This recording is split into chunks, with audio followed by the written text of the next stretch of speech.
Hi, this is YOH Crochet, and my name is Anita, and today I have two things. First, I've got an Amigurumi Wars public service announcement. Alright, so before I get into that, thank you to all the new people who have come to check out my channel. Thank you to everyone who comes back, and I hope you all stick around. So, the first thing, I wrote things down. I got smart, kind of. Okay, so the first thing, Amigurumi Wars public service announcement.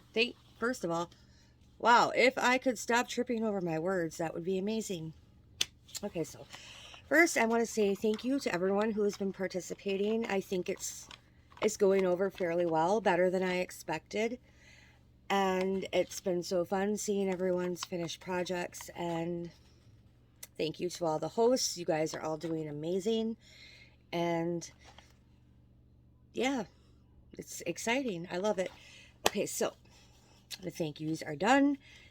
And now I have a request.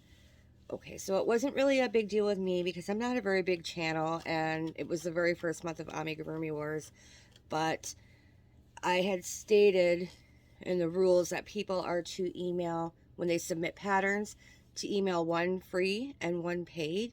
And I know a lot of people are emailing more than one pattern, like 20, 30. Well, it was okay for me. It wasn't a big deal because I didn't have, well, nobody really emailed me that many, but it wasn't a big deal because I'm a smaller channel. Amigurumi Wars was new, so I didn't really get many pattern submissions. But now we're starting to hit some bigger channels like Charm Grammy, and if people are mailing her like 10 or 20 patterns per email, it makes life very, very difficult for her. And she's got to write all these patterns down, and it's so many emails to go through and patterns to go through. It just makes more work for the hosts, especially if they're a bigger channel.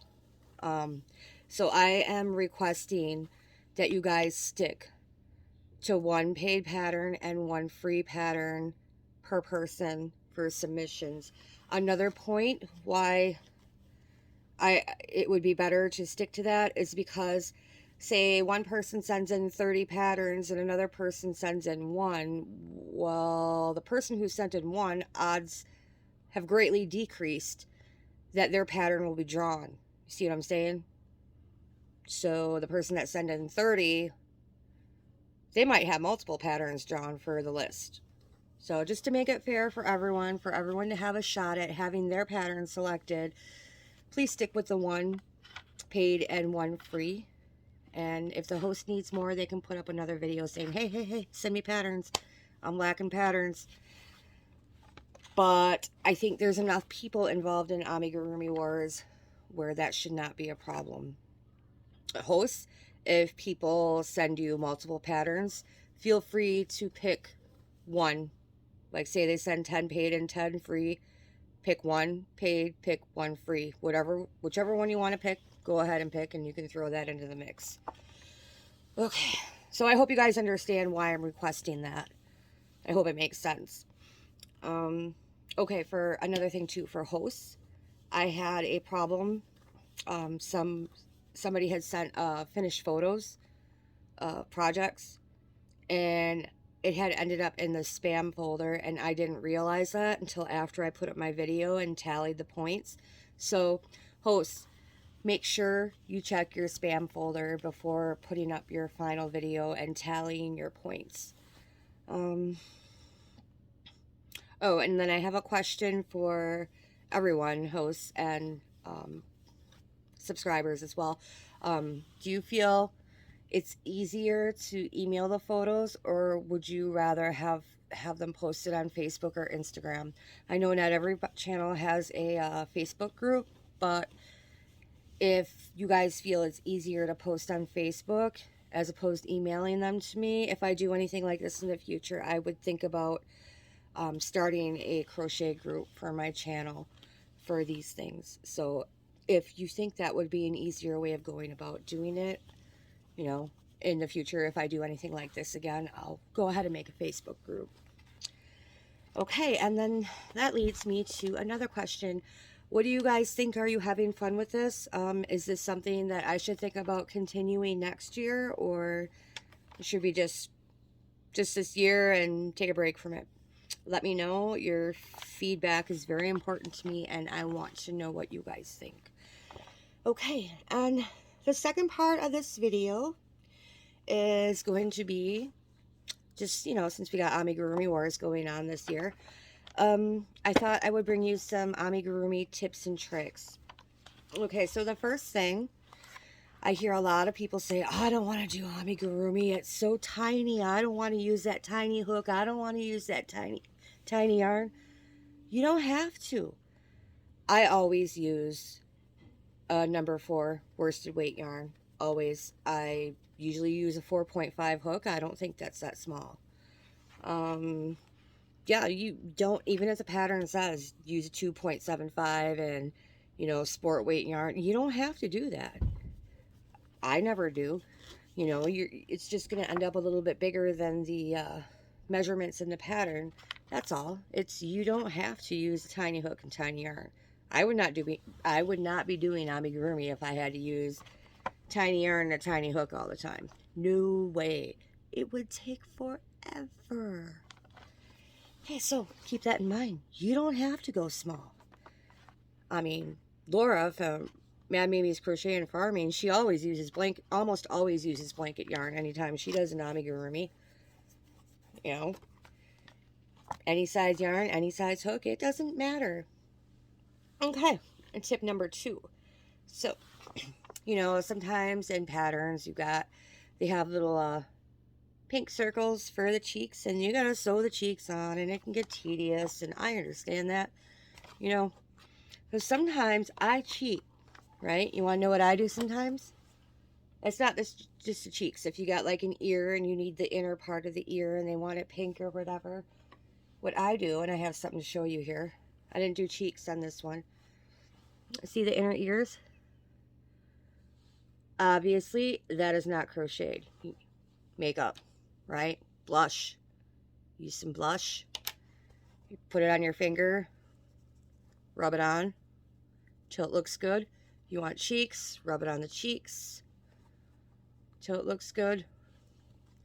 The only thing with that is it's gonna stay where you put it, so, you know, just be careful. You got where you want it exactly, because it ain't gonna come off. Okay, so that's tip number 2. Oh, and then also, I've never tried this, but I just thought of it too when I was writing down my list here. I've never tried this. I don't know if anyone has. Let me know. Let me know how it works out. Liquid eyeliner. I wonder how that would work for like whiskers, or like the little mouth, little line for the mouth, or even eyelashes. I don't know. I don't know if that would work or not. If you have tried it, let me know. I might have to try it sometime. So, I don't know. Liquid eyeliner. That's a possibility. Okay, so number 3. I have in the past used, well, I only have done this once, but I've used actually oil pastels, like a black or a brown, to give something a distressed look. This is kind of scary because, you know, you crochet your thing, and I was so scared when I did it. I'm like, oh my God, I hope I don't mess this up. I hope I like where I place this, because it's going to come, you know, it's staying there. So if I don't like it, I'm kind of SOL. So I made this voodoo doll. And see how it looks all dirty from the oil pastels? Just kind of rub it around, you know, so it looks like dingy and distressed, and that's kind of the look I was going for. I think it turned out really cute. So there's another tip. Okay. I really hope my video does not cut off on me. 1, 2, 3. This is tip number 4. Okay, you don't always have to have safety eyes, even if the pattern calls for safety eyes. Just crochet your own eyes. It's not that hard. Granted, you still have to sew them on, but if you don't have the eyes on hand, then you don't have to go and wait for them to come in after you place an order. Because I know me, not many places local to me, I can't go to the store. There's not many stores around me that actually sell safety eyes. And even then, it's only one size. So there's not a whole lot to pick from. So, case in point, it's octopus. I just crocheted the eyes. All I did, 6 in a magic ring, and then just follow the normal increasing for a circle. 6 in a magic ring, and then increase in every stitch for 12. Usually that's close to being big enough, but I think this one I went up to 18 stitches. And then if you want the glint, just use a little bit of white and put the glint on there. And yep, just keep increasing until your eyes are as big as you want them to be. Very, very easy. So you don't always need safety eyes, even if the pattern calls for them. Just keep that in mind. Okay. Next tip. I have a jar of, I thought I had, yep, right here. I have a jar of these guys, right? So they're just dried beans. So sometimes I will put them, you can use rice too, but if you use rice, you want to put it in like a little sack or something, maybe a pantyhose, just so you don't have, the rice is smaller and you don't want the rice popping out. But this is to weigh your amigurumi down a little bit, and sometimes that helps them sit better, you know, just that extra weight. I put them in this one. So he's got a little bit of beans in the very bottom, and it helps him sit good. So yeah, you can use rice. Like I said, you'd want to put it in a little sack. I would think pantyhose would work really well for that. There's anything really. I think they make those polyfill beads. I don't know how heavy they are, but I know some people have used those. Just use your imagination, you know. I think someone have, I don't know if you've ever seen those glass, they're like discs. They're not really beads. They're like, I don't know what they're called, but I've heard people of using those too. Oh, what else? Sorry, I lost my spot in my list. Oh, it's polyfilling stuffing. Some people use their little yarn scraps, like their itty bitty scraps and yarn for that. I don't like, it just seems like it makes them kind of lumpy. I don't really like doing that. I have tried it. It's not for me, but a lot of other people love doing that. But what I was going to say with stuffing is sometimes less stuffing is better. Sometimes you don't want to stuff it fully. Case in point, arms. So you see how the arms kind of lay down next to the body on this guy? That's because I just stuffed the hands and I didn't put much stuffing in at all for the arms. So if I would have stuffed the arms completely full, they would be sitting like this. They would be sitting straight out. So if you want them to do that, go ahead and stuff the arms all the way. But if not, if you want them to lay a little flatter, don't put much stuffing in the arms, just the hands. So there's that. What else do we got? Oh, one of these is a good idea to have if you plan to do a lot of amigurumis. Is a pet slicker brush. Wow, I cannot speak. And a good example, where did I put it? I'll be right back. I forgot to grab something.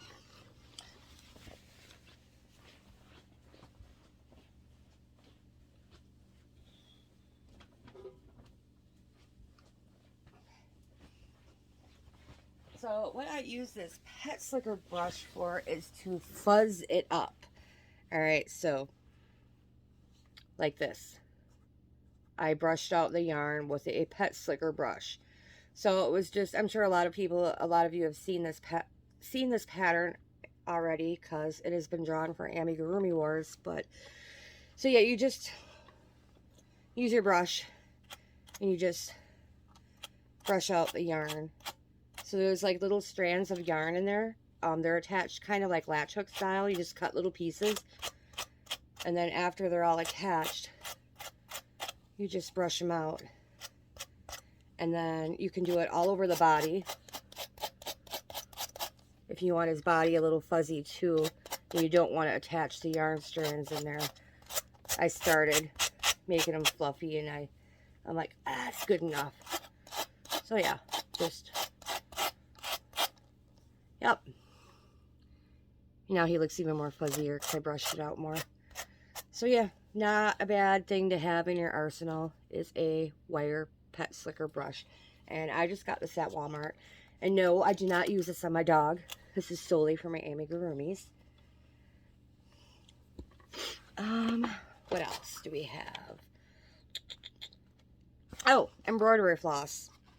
And if you don't want to go out and buy embroidery floss, I bought some and I lost it. I don't know what happened to it. But, you can also, if you don't have embroidery floss, this is just 4-weight yarn. You can just unply the yarn. Twist it, twist it. You see how they got all the little plies? Sorry, I'm not even in the camera. You can just separate the plies and use one ply. And it's, I think it's about the same thickness as embroidery floss. You do that. And sometimes, why do you want to do that? Well, sometimes, I did it on, where did I put it? What did I just had something that, oh, the kitty. Oh, this, by the way, this is Elisa from Anaya's Toy Box pattern. Highly recommend it. It's very cute. It's a little kitty in a teacup. Okay, so I did it on this guy. I separated the ply, and I used it for the whiskers. So sometimes it just looks better if you have a thinner line. If I would have used a 4-ply yarn, I'll show you. Like, the lines would have been way thicker, and I think it looks better this way. See, I'll hold it down there just for you to see the difference. I need another hand. See the difference? I just think that thinner yarn looks much better, especially up by the eyes for the eyelashes. So there's another thing to keep in mind that you can do. And I think this is the last one. If you see a pattern and you're like, it looks a little plain, it needs a little something extra, I don't really want to make it because it looks too plain. Use your imagination. You don't have to follow the pattern exactly. You can add stuff. For example, this is one of the Amigurumi Wars patterns for this month. And I'm like, I don't know. So the pattern, it did not have a face on it. It just was like this. Okay, so I crocheted the eyes, I added the mouth, and then I did a pattern similar to this, and it had these extra things, these chains. They're just chains, and you just attach them to the bottom. Just mix them with the tentacles, and I added that too because I thought it added a little something, right? And then the shells here, they weren't really shells. It was weird. It was like, you single crocheted and then you chain 3 and you skip 2 stitches, and it had these weird chain gaps along the bottom, and I didn't like it, so I just did normal shells around the bottom, and I think it turned out cute. So yeah, you don't have to follow the pattern exactly. You can play with it. You can add your own touches to it. You can, you don't have to use the same colors. Another example is, where did I put it? There it is. Another example is something I'm in the process of working on.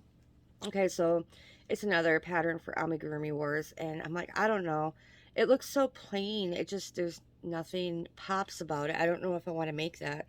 Then I'm like, okay, I used Red Heart camouflage yarn in pink camel, and I added the little white patches on the ears. The blush trick would not have worked. I wanted them white anyway to contrast with the rest of it.